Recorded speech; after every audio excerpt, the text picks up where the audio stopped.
Hello, welcome to the Broe Show. And today I'm going to interview Robert.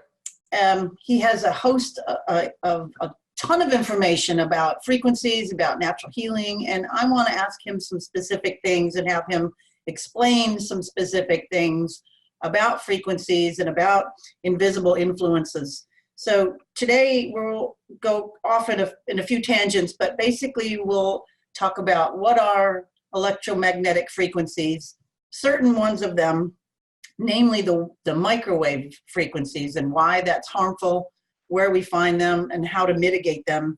And then in specific, we'll talk more about frequency treatment devices. There are several on the market today, pros and cons of them, if some are good, some are bad, some are counterproductive. And then the one that Bobby created, and he using his intellect in the natural healing realm and also as an engineer and his understanding of mechanical devices. So Bobby, can you start talking to us about these invisible influences and frequencies? Sure. Frequencies are basically the amount of time between a recurring event. On a real simple scale, you could have sunrise. The frequency of sunrise is once per day. That's a frequency. Or if you eat 3 times a day, that's a frequency of 3 times per day. But in the frequencies that we're involved with, it's how many times a second does something happen or change. An example would be our power line frequency in the United States changes polarity 60 times per second. It changes polarity 60 times per second. That's called 60 hertz, abbreviated HZ for hertz, named after the gentleman that figured this out. So there's different frequencies of recurring exposure or influence on the body. Electromagnetic fields involve a change in an invisible magnetic field and electrical field that occur together, and they're 90 degrees from each other in the way they're aligned. And these radiate out from the source of the radiation into space. So if a frequency is below about 3,000 times a second, it will remain within the conductor or the device that it's being emanated from. But if it goes over that frequency, then it starts to propagate away from the wire, the device itself, into space, just like an antenna. And this travels at the speed of light throughout space. And then anything that is conductive, electrically conductive, like a wire, copper wire. We all know copper is conductive. That's why they use it in wiring. Copper, silver, aluminum. There's certain metals that are conductive. Is that why they have the copper bracelets? Well, fashion jewelry, maybe to conduct. That's a resonant energetic effect, but okay. But the conductor of if a magnetic field encounters a conductor in the process of expanding and collapsing or changing polarity, as the expanding collapsing field intersects, say, a wire, it's going to induce an electrical current in that wire or conductor. It's called electromagnetic induction. That's how generators work, or alternators that generate electrical, either an AC or DC electrical current. So electromagnetic induction, then, if the signal radiates out through space from its source, and then there's an antenna that's conductive that detects that or is in the path of that, that's going to induce a signal in the conductor. Now our bodies are conductors. Our nervous system is like a high gain antenna that amplifies any signals that are detected either endogenously within the body or exogenously from an exterior source. Is going to be detected and then amplified into our nervous system with varying results. Now there's frequencies that heal and frequencies that kill, but there's only a couple of what are non-native, that are native, natural, if you will, sources of electromagnetic fields. The sun is one. Sunlight is an electromagnetic field. It's part of the electromagnetic spectrum. You've seen charts of the electromagnetic spectrum. Well, sunlight is, or visible light, I should say, is 1 octave within this vast field of frequencies.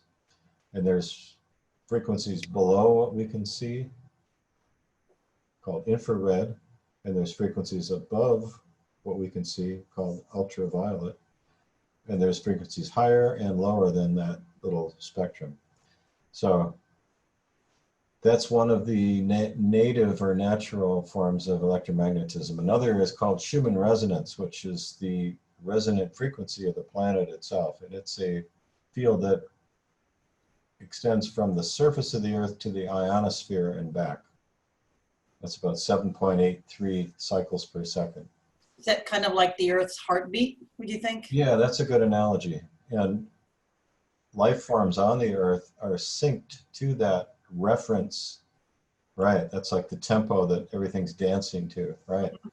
So those are two native or natural EMFs that the body Tracks. needs and thrives on. Okay. The rest are non-native or man-made. And I mentioned something like our power line frequencies, cell phones, cell towers, radio, pagers, wireless devices.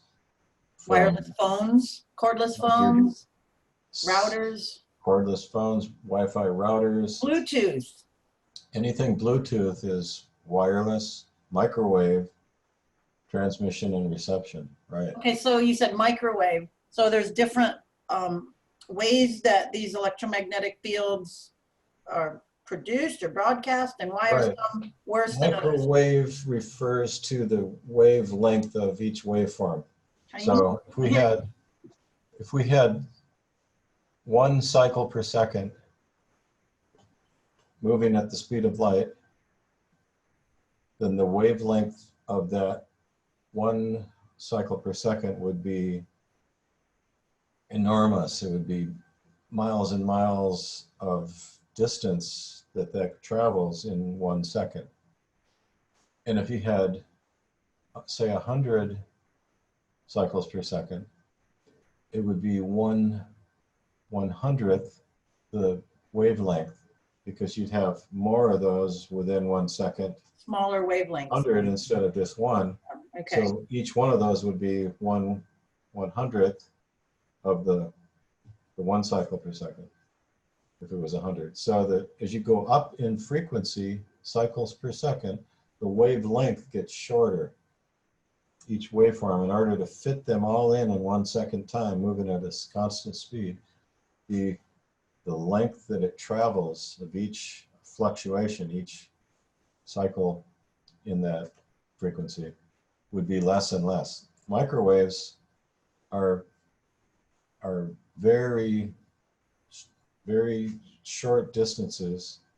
There's also, within the microwave spectrum,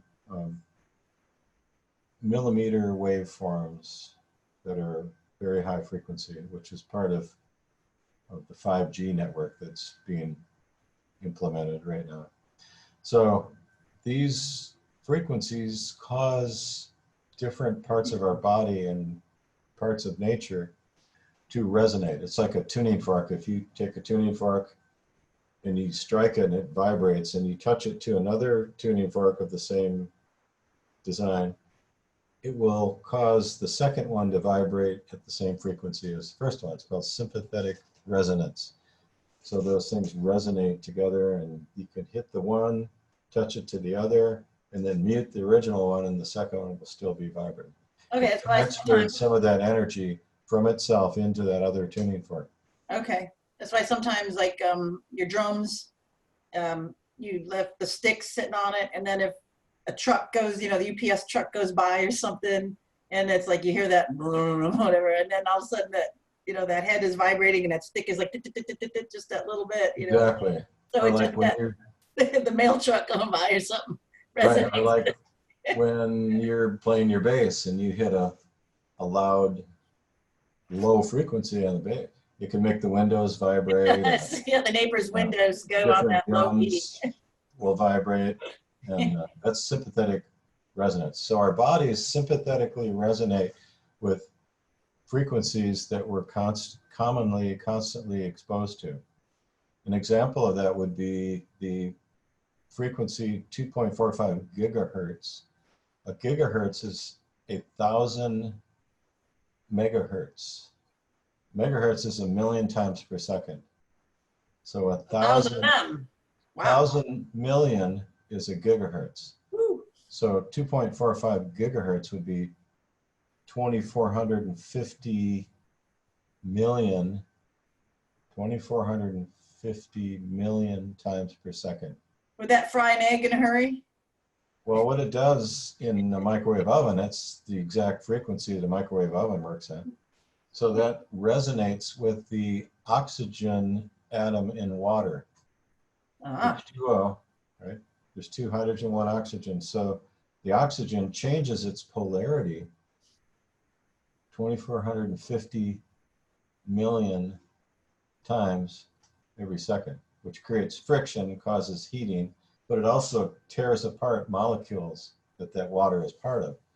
And it rearranges them and creates unique substances that science doesn't even have names for. They're called unique radiolytic compounds. So that's how a microwave oven works, or Exactly. other At that microwaves. same frequency as your cell phone. Oh no. So what does the microwave work on when you put food in it? The water, Like right? 4 or 5. Okay, The yeah. oxygen The water. in the water. That it vibrates that at this. Right. At this So rate. what is our bodies composed of primarily? Water. Water. We're like a big bag of water. All our cells are filled with water. There's water around all of our cells. 100 trillion cells, 100 trillion little water balloons floating in a big swimming pool. Okay. So the water is one thing that is affected, but it's not the heat causing problems in the body with our health. It's not thermal effects, which is basically all that science has been exploring recently in regards to trying to find health effects from microwaves. But we have in each cell, we have membranes or an outer skin that protects what's inside the cell from what's outside the cell. Or like And a there's balloon. little gateways that are called voltage gated ion channels. They only allow 1 ion at a time through. They're very small. And those open and close based on voltage. If you understand how proteins, when the voltage applied to them changes, they change their physical conformity. They physically move. So these proteins that make these gates will open and close when the voltage applied to them is sufficient or of the right frequency. So normally these voltage gated ion channels in the cell membranes, especially the calcium ion channels, keep most of the calcium outside the cells. 40,000 times more calcium is outside the cell than inside the cell. Unless you're exposed to a strong source of 2.45 gigahertz, say like a cell phone next to your brain or in your pocket or in your bra, right next to your body. Could be on the side, right where you had that hip replacement done, or it could be Again. in your pocket by your Anything. ovaries and uterus or testicles and prostate. So these tissues in that area are exposed. And then what happens is these gates open up and they allow all this calcium to rush into the cell and drive out the magnesium. Now you've got an overexcited, hyper excited cell because there's too much calcium inside the cell. And this starts to create all kinds of problems.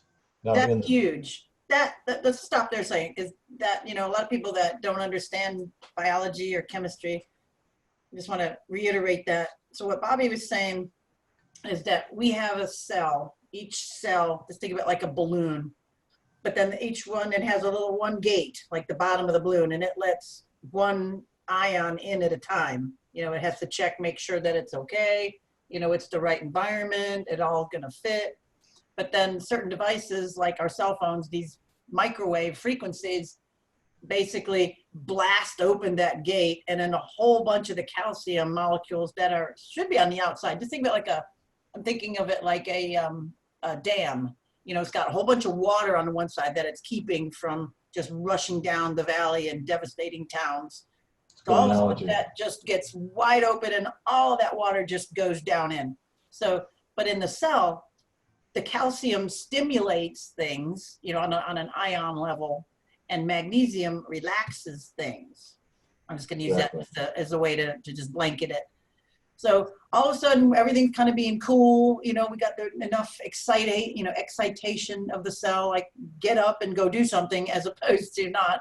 And then we've got the overexcited. We've got the somebody maybe having like an epileptic seizure or something. That would be something overexcited, something driven where that person now is just in an overexcited state. But people get, I mean, you don't have to have a full-blown epileptic seizure to be overstimulated.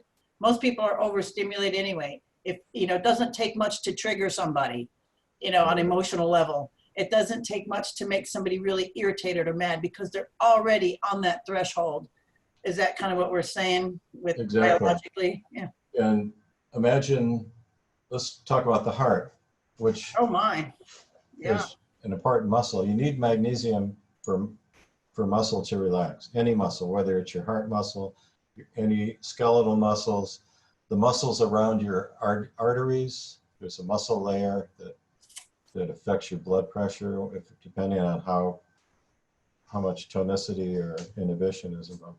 So the heart, if you're wearing a cell phone in your inside coat pocket of your sport coat, or women in their bra or something right near the heart like that.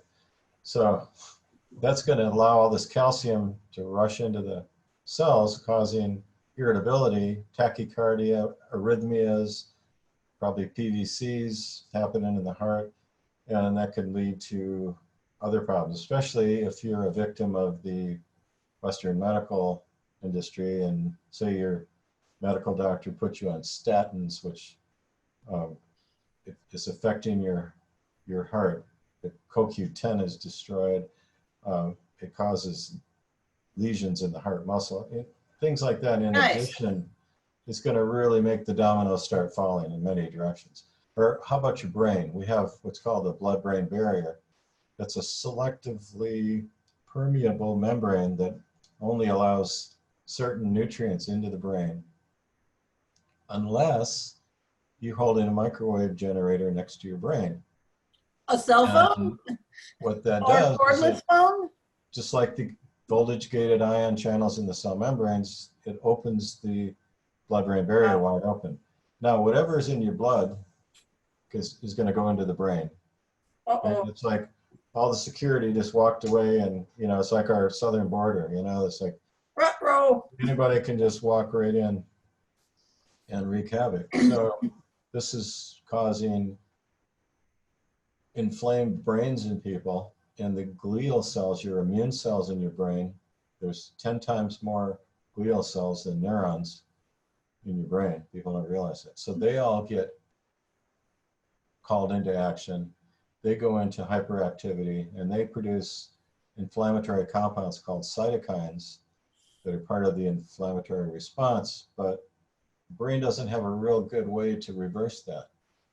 So people have inflamed brains from the opening up of the blood-brain barrier. Imagine you're smoking a cigarette and there's what, 3,000 chemicals in commercial cigarette smoke. They're taking 8 or 9 prescription drugs, Right, all that stuff is in your tap blood. water, And drinking you tap had water, microwaved, genetically modified food for dinner 3 times a day. glyphosates. All that stuff's in your blood and it's going to No. go right into the brain and cause an inflamed fire in the brain condition. Now your brain controls everything out in the rest of the body. So it can lead to all kinds of unsuspected symptoms that you'd never correlate with holding a Sure. right Yeah. transplant. So there's far-reaching effects that are all invisible, and you have no idea that it's even creating these fields unless you have a way to detect that with a meter, like we've demonstrated in some of our other videos. You can use manual muscle testing to show the effect on the body, and you could do cell culture studies to show long-term changes in cells and different things. But we like to use manual muscle testing because you get an immediate feedback of what's going on, how the body's being affected, whether something's biocompatible or compatible with the body biologically, and gives you that instant feedback, and there's no guesswork involved. The body immediately tells you. So let me just reiterate that in case somebody's watching this that doesn't know what manual muscle testing is about, or applied kinesiology.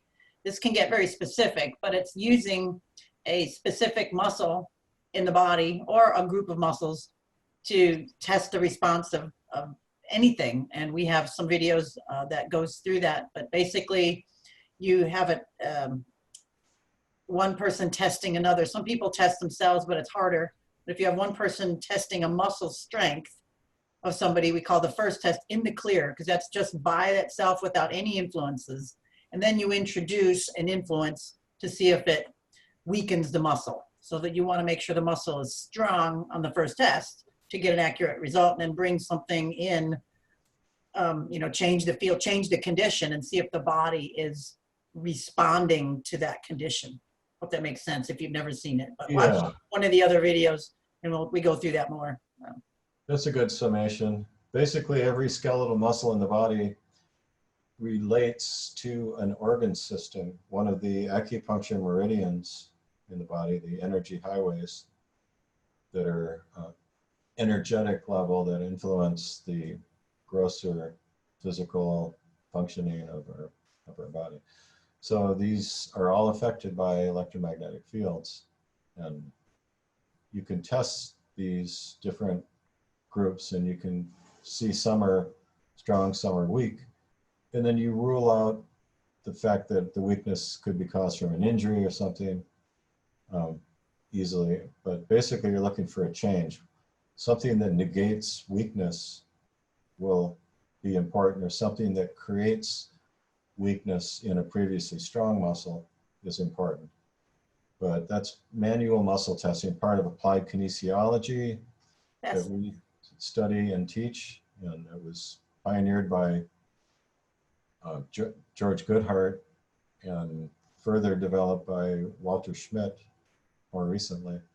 But we use this as a feedback mechanism to talk to the body, if you will, and find out how external influences affect the body, if they're biocompatible or not, if they're healing or if they're noxious to the body, things like that.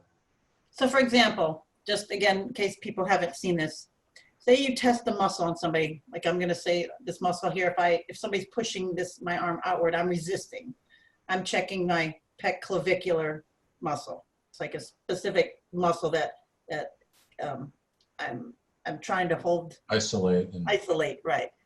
It's holding in. Okay, so it relates to the stomach acupuncture meridian. Right. So say that's tested. Somebody tests that muscle on me and it's strong.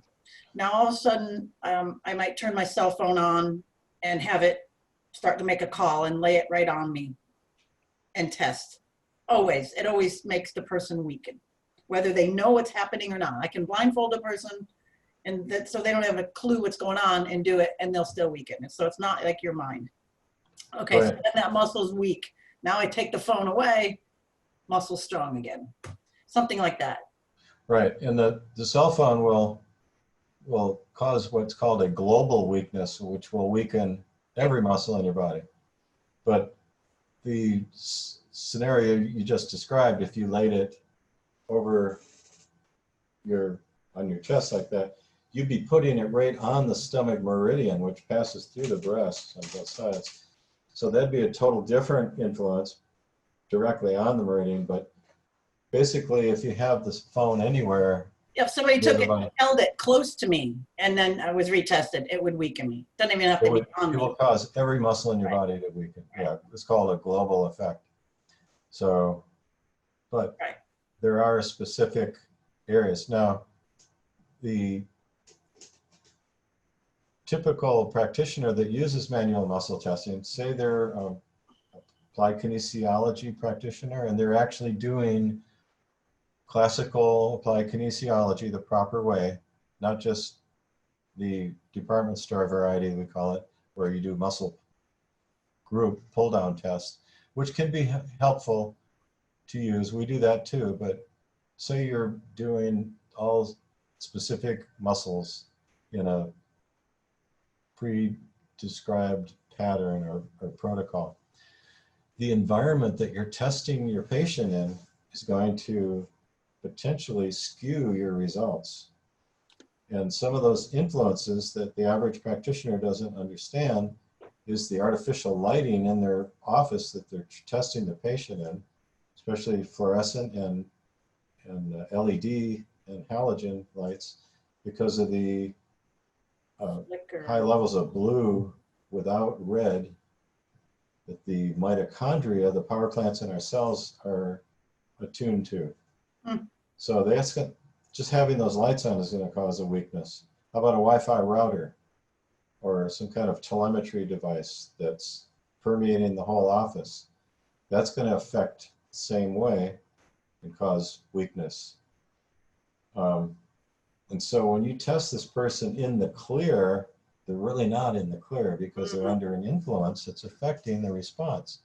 And if you don't understand that, you're going to get skewed results and not really understand. And you're going to have an abundance of, say, adrenal issues, for instance, because your fight or flight response gets triggered by exposure to electromagnetic fields and artificial light. The paraventricular nucleus in the brainstem, the hypothalamus, is the start of the sympathetic nervous system, or the fight or flight nervous system, that when that's stimulated, it's like the saber-toothed tiger jumping out from behind the rock in front of you. Somebody cutting you off when you're driving down the road, you immediately go into this fight or flight response. This sympathetic response turns on. And that, for survival, has to be the dominant form of control. So it turns off your parasympathetic, which is functioning when there is no threat, and it controls things like your immune system, your hormone production, and digestion, elimination. Okay, so all of that control gets turned off when you're under the influence of a fight or flight response.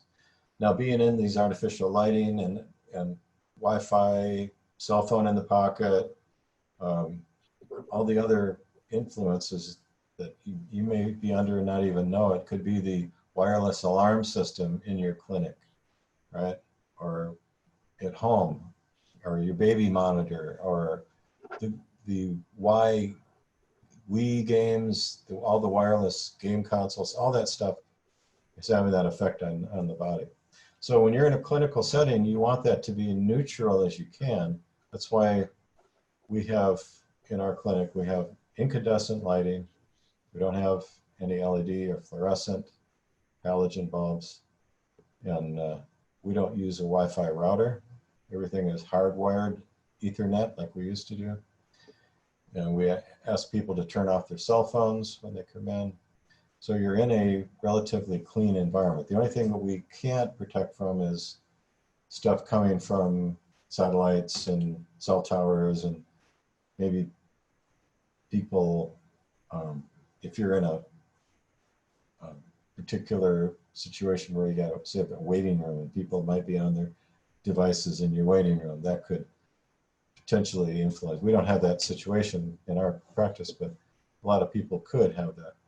So the typical person in hospitals, it's the worst. You know, there's telemetry and there's Wi-Fi, and then your chart is not a chart hard, you know, where you write on paper anymore. It's all electronic, like laptop, notebook, that gets carried around by these workers room to room. So they're looking at the blue light coming from the screen, and they've got this field that they're wirelessly connected to. It's all wireless now. Yeah. It's all wireless, multiple levels, not just one. And there's televisions in the patient's rooms, and all the monitors and the infusion pumps and all kinds of the electric bed itself, all these electromagnetic fields, it's insane. So if you can control this in a clinical setting, you'll get much more accurate reading with your applied kinesiology or muscle testing that you're doing. If you're trying to down to a core level cause of someone's condition, you have to take into account that environment, the physics involved overrides the biochemistry involved.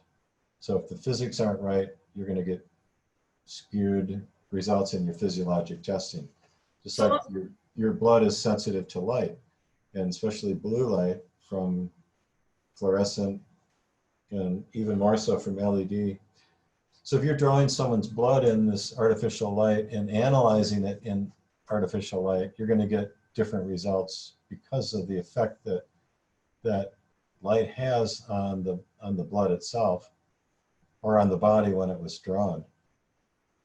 So these are important concepts to learn to understand and apply to your healing environment to get better results and more accurate results. Well, let me reiterate a couple things. One, you said, and I want to make sure people know this, the difference between sympathetic and parasympathetic nervous system. Your sympathetic is the fight or flight. This is where all of a sudden you're in a fight or flight mode. And it doesn't have to be, how do I say it, like bad, because you could be excited, you know, but you're still in a fight or flight mode. Say you're driving a car, you know, and it's great drive or something, and then somebody cuts you off and you're a good driver and you're just like, yeah, I could deal with this, but your blood pressure goes up, certain things happen, you're still in a stress response, whether you can mentally handle it or not. That's not the point.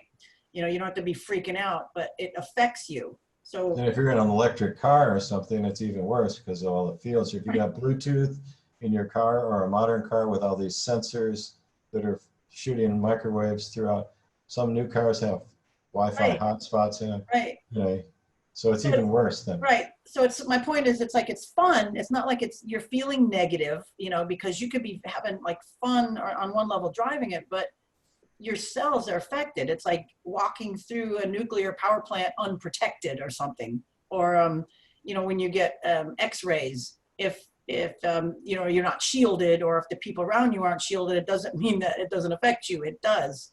So certain things put you in these fight or flight situations, and then that's called sympathetic, or sympathetic dominant, or sympathetic is stimulated. And the opposite is called the parasympathetic, which is, you know, when you relax and you're eating and you're digesting and your immune system is doing its thing, you know, but when you get stimulated to deal with the stressors, those systems of the body get shut off or get turned way down. Now, just think about this.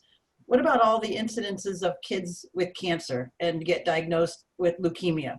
Just think for a minute how they might have been born into this world. Okay, mama's, you know, going through the traditional route. She goes into the stress. Maybe she has the, you know, happens premature, and she's now in the stress and has to be rushed to the hospital. And then again, in that environment, and she's all stressed.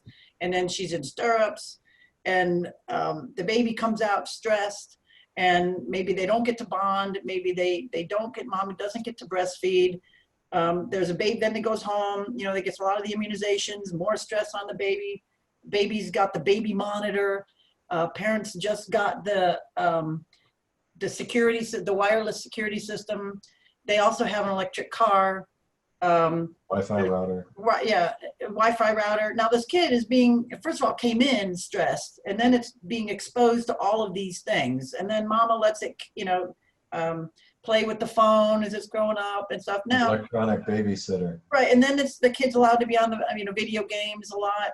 Now, you don't think that that child's immune system is continually being turned off because it's in a stressed environment.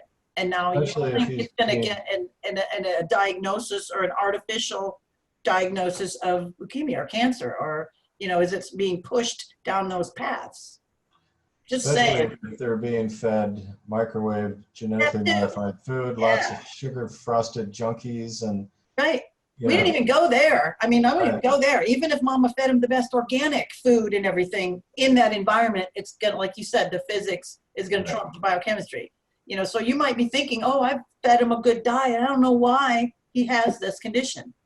Because he sleeps in the crib right next to, the Wi-Fi breaker router panel. and the breaker panel, and you've got, again, the Wi-Fi, or I mean, it went from a baby monitor, like all those things that I mentioned. I don't want to reiterate it, but you don't think those are going to affect that? All right, wanted to mention that. And then you said about going into, you know, like an environment, you know, you go into a healing environment, and either like you're in the waiting room and you're under fluorescent lights. And the other day, this was just really funny because you don't always see it, but when the ballasts start to go in them, they really flicker. I mean, you mentioned the color, you know, the color is bad enough, but then you get this flicker, and this was really obvious because it was, I mean, I'm pretty healthy and vibrant, but it was really making me upset. You know, I'm thinking, oh man, this is annoying as heck. I can't imagine somebody that's already on the edge that would flip them into a seizure activity. So That can trigger epileptic seizures. yeah. So this was just, I mean, and that was visible. You know, I could actually see that flicker, but there's, you know, these things you're talking about are invisible. Can you imagine working there, not just sitting there for a couple hours waiting to get in to see or whatever, right? Right.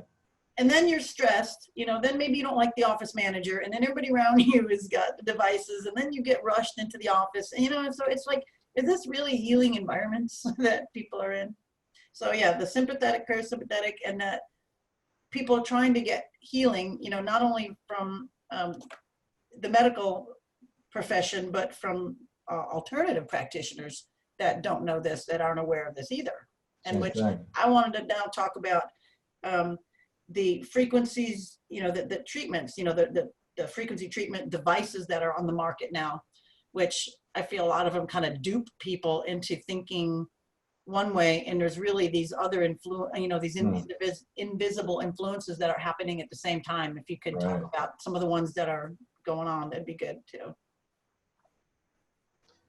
So one that comes to mind is a frequency treatment table, because we have one that we've developed. I know there's other ones that are out there. Which I want to talk to you about that too. We'll mention that. Yeah, this. So let's go to the low end to the high end. If you can talk like the low end thing, that's the multi-level one, and then the high end and where we're at. Yeah, well, there's a device that's very popular that's sold on multi-level marketing, and people spend $6,000 for these, and it's a pad that you place on a chair or a bed or any surface you can sit or lie on it, and it creates pulsed electromagnetic fields at a specific frequency that stimulates microcirculation, which is at the capillary level, all our blood vessels, that miles and miles of tiny blood vessels that only allow one red blood cell at a time through. That's how narrow they are. So these can, if they're not open, if they're not allowing blood to flow, you're not going to get the oxygenated blood and the nutrition in the blood delivered to the cells as well. So anytime you increase circulation, you're going to benefit from that. Sure.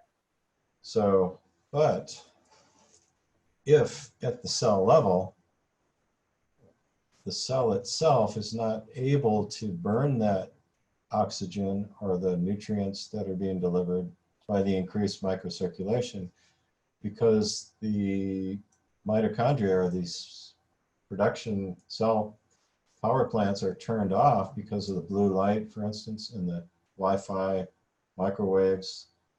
They can't utilize what you brought to them with the increased, Oh, no. right, the circulation. So if it was a perfect world, you wouldn't need that, but if it was a cleaner environment, you would benefit more from that. But the pulsed electromagnetic fields themselves being put off by the device can cause weaknesses and affect the mitochondria, which if your mitochondria aren't function, then you're not going to be able to utilize that oxygen being delivered by the increased circulation or the nutrients. So the power plants in the cell, those are the power plants. So if they're not functioning, you can't utilize the treatment. Right, nothing works without mitochondrial function.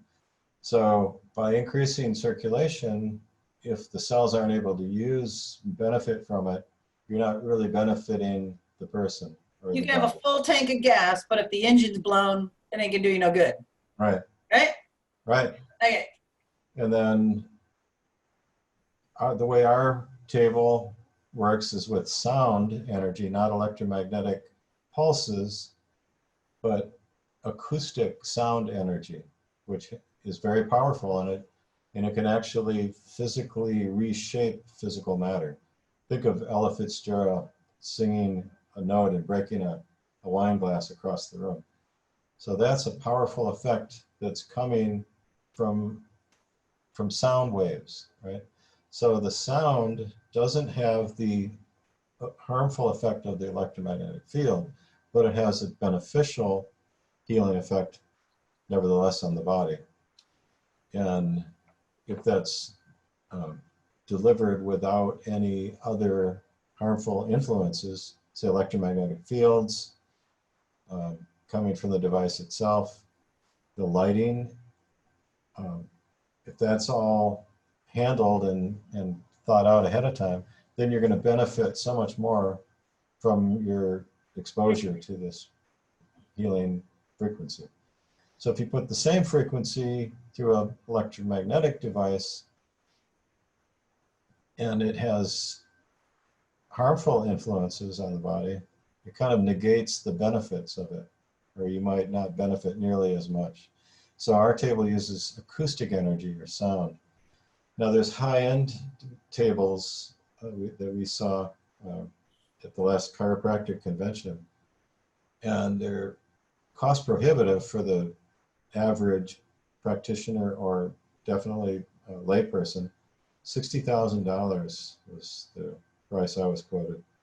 And it's kind of like a water bed mattress, but with memory foam. So the memory foam outgasses, it has to have fire retardant chemicals put into it when they manufacture it. So that's outgassing. That's one issue in itself because you're breathing that in, absorbing it through your skin. But the water in it has to be heated to be comfortable, okay, like a waterbed. Remember the old waterbeds, if you didn't have the heater going, you couldn't sleep on it very well, it's too cold. So the heater itself is creating a electromagnetic field constantly. And the pump that's circulating the water is putting out electromagnetic field. The motors that adjust the shape of the table, the contour, those are all putting out electromagnetic fields. And then it has a huge LED monitor over it, and it has LED lights around the perimeter of it. So you got and you see how it might even be worse for you than not doing it at all. So even though you're using a beneficial frequency of sound, it could be trumped, if you will, by the effects of the electromagnetic fields and the artificial lighting. And all the other harmful, noxious influences that are involved. Not to mention the 10 times more cost than, say, our table. But there's these hidden, invisible influences that people aren't aware of yet. Right. They haven't studied photobiology, and they don't know about these subtle influences on our mitochondria, the engines of our cells. So Wow. you have to look past the sizzle and see how much steak is really there. Very good. So just to reiterate that, we have a table, that has fire retard, well, the different chemicals, fire retardants, and the memory foam itself is outgassing a lot of chemicals. So that you're under. And then there's water in it, which sounds like a good thing, but it's got to be heated, and it has to have a motor, which is creating another electromagnetic field. And then it has an LED TV. And the heater to heat the water. Right, and then it's got an LED screen that you're looking at, or even if not, then the device in the computer is hooked up and it's close to your head. So it's like, Right. it's like, so it's the fields from the what's computer driving it, the computer, right. and everything is really close to your head. Not even, I mean, I'm sure you can rearrange it the other way, but how we saw it was being promoted was that With headphones on. Okay, yeah, and then There's another. Bluetooth or the wireless. So it's definitely counterproductive. It's like, might as well go to an amusement park and go on the bumper cars, and be in a highly adrenalized, electronic, and enjoying it and know you're going into that environment, rather than thinking that you're going to go get healing and relaxing, and to find that, you've just dumped a ton of calcium inside of your cells. You've stopped the relaxation. You put yourself in a huge stress. It's going to take hours, weeks, months, or days, weeks to recover, if you can, because you're going to go back home into an environment you're trying to get away from or trying to fix. So If you're going to go back into a Wi-Fi, artificial light environment at home or work when you leave the clinic, right? Or hopefully you've got your environment at home corrected and you're fixing where you work if you don't work at home.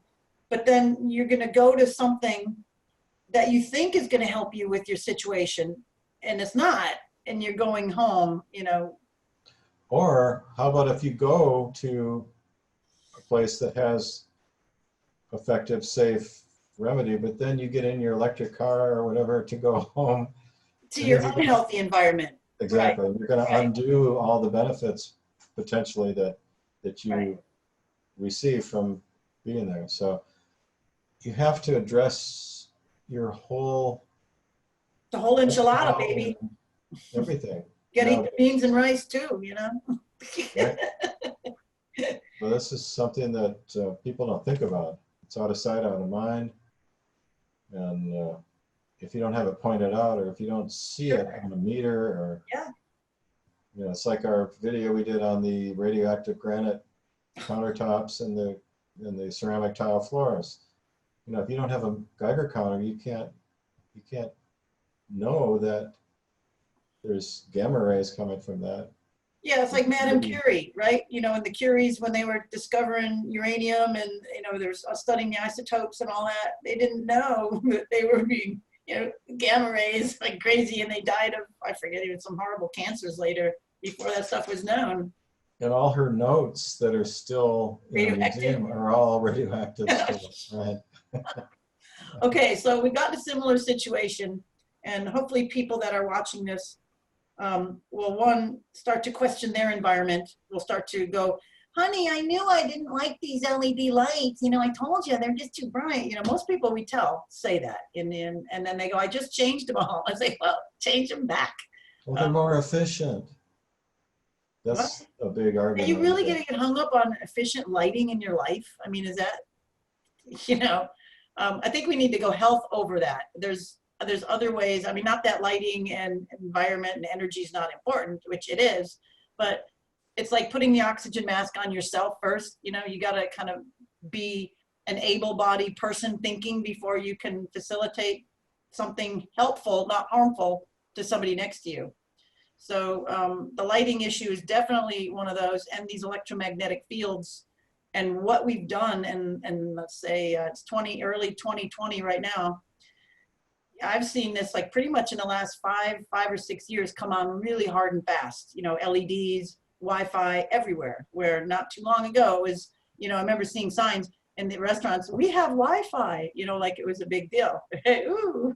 Now it's like, no, good, I don't want to go there. Now it's everywhere, and we have to start counter thinking, how do we not subject ourselves to this? Because as you mentioned, what's wrong with it is it's a microwave frequency, and microwaves are not healthy to your cells. You know, you just said you're dumping in a ton of calcium when it shouldn't be in there. Just one thing. I'm sure there's causing cancer and brain damage. Just that alone is like, you know, puts you on the edge. Infertility, causing cancer and brain damage in people. Yeah. And even though you handle your own environment, your own devices, you're still, when you're around other people, you're getting secondhand, it's like secondhand cigarette smoke. You're getting secondhand radiation from their devices. You know, they might be sitting next to you in a restaurant, or, you know, sitting in a bus or an airplane, you know, you're just kind of stuck there. And so there's more to it than meets the eye. Yeah. So to recap, we have invisible influences that we need to become aware of. We need to start questioning our environment that you live and work in, and then environments that you're going to heal. If somebody's not on the same page, then we need to, you know, either awaken them, bring them up to speed, or find somebody else. And what's good about our table, the one that you invented, is that it is very affordable, and most lay people can have one. We have it in a folding, you know, fold up version, or a standalone one. So you can move it along, move it around if need be. And there's hundreds or thousands of frequencies, not just one, that you can use, not only for healing, but also for enjoyment. You can listen to your favorite music through it, because that alone is really, really cool. It's, you feel your music, not just hear it. And, you know, you're lying on the table and you can be hearing your favorite music and getting healed and enjoying it in a whole new way. It's really fun, and it's really healing to treat yourself with different frequencies, which is very pleasant to heal. Better than being poked, stabbed, poisoned, burned, cut, radiated. So on that note, anything else you would like to talk about? I think I'm good. I wanted just people to know about frequencies, and that, you know, Wi-Fi and Bluetooth is a microwave, and the environment that we're in, we really need to start questioning and looking at not having that, and then creating this. Like, you have your own table, you can treat yourself a lot in your own healing environment. That's huge. And your neighbors and your friends and your, you know, your extended family. But just start to look at the environment that we're in, and we move into, you know, in your home, in your work, in your places that you dwell, and how we can start changing it back to what we know is right and what we know is good. So thank you for watching Two Bros Healing. Check out our other videos and look forward to more. All right. Bye.